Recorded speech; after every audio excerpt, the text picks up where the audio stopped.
All right, so the Giants added a tight end. It's just not Martellus Bennett or Jared Cook or Anthony Fasano. It's Rhett Ellison, kind of a second-tier guy, under-the-radar name out of the Minnesota Vikings. Reportedly a 4-year, $18 million deal. I think it's a good signing for the Giants. I know that money's going to kind of catch some people by surprise, but the thing about the money is you don't really have to worry about necessarily the cash value, because one, you got to see the full contract, and the numbers that are reported initially usually aren't exactly 100% correct. And two, yes, $8 million guaranteed, but it depends on how that is coming out. Probably, I would assume, a good amount of it's in the signing bonus. You can spread that out over the 4 years.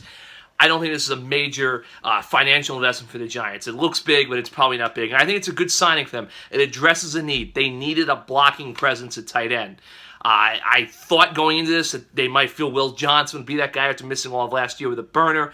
I think clearly the Giants might have concerns about him. Maybe he's a guy who's not going to be on the roster going forward. The Giants would be able to save a good amount of cap space compared to dead money with him. And not a tremendous amount of cap space. I think if they cut him, it'd only be about $1 million, but still, they would get something done. Look, the Giants don't have a whole heck of a lot of cap space. I know fans will be disappointed they didn't go out and get a big name tight end, didn't go out and get an offensive tackle. I think that's the big thing Giants fans are looking for. But look, I thought from the start it was going to be tough for them to get an offensive tackle, given the set of the market, given the fact they don't have too much cap space now, that JPP and that tag deal, and they got Brandon Marshall the other day.